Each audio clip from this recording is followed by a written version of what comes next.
Professeur Abou, nous sommes en 1963. Le président Sylvanus Olympio décide de rompre les accords monétaires avec la France et frapper une monnaie nationale. Il sera assassiné 3 jours plus tard. Thomas Sankara voulait ce qu'il appelle pour son pays une autonomie économique. Il sera assassiné lui aussi. Laurent Gbagbo ne cachait pas sa frustration par rapport au franc CFA. La suite, on la connaît, il sera cueilli à froid dans son bunker présidentiel par l'armée française.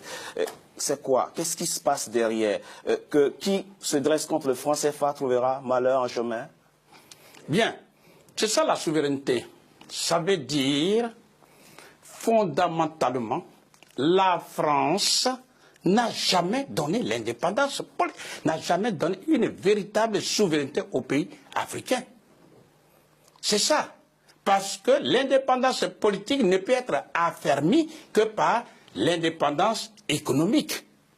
Or, au cœur de l'économie se trouve la souveraineté monétaire. Donc, lorsqu'un leader politique, et commençons par le début, vous venez de citer quelques personnes, mais déjà avant 1960, que ce soit, c'est vrai, on a vu le cas de Sékou Touré, qui a pris son indépendance politique et en même temps a battu sa monnaie. Général de Gaulle lui a créé tous les problèmes, nous le savons, mais après lui, il y a eu Djibo Bakary, du Niger, qui a été chassé par les Français pour mettre Amani Diori. Ensuite, nous avons eu Modibo Keïta du Mali, en 68. En 62. En 62, pardon, excusez-moi. Modibo Keïta était une lumière, avait déjà vu. Mais toutes les tractations, tout a été fait pour pouvoir finalement créer une inflation galopante. En un mot, Modibo Keïta est mort en prison, empoisonné. Ensuite, il y a eu, comme vous le dites, en 1963, Sylvanus Olympio, qui justement devait mettre sur la place publique sa monnaie, mais le 13 janvier 1963, il a été assassiné froidement.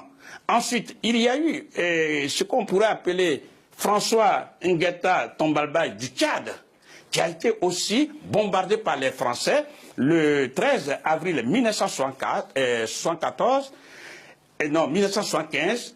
Le Libyen Kadhafi, qui justement voulait mettre la monnaie africaine en marche et a dégagé tous les moyens.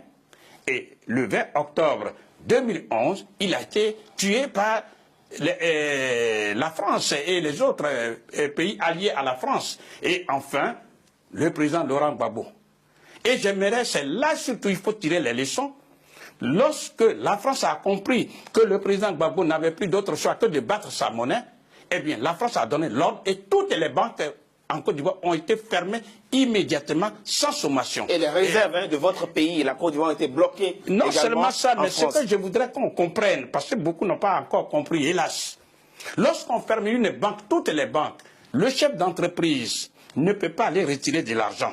Donc, il ne peut pas faire marcher son entreprise. Il ne peut pas payer non plus les salaires. Ça, c'est un.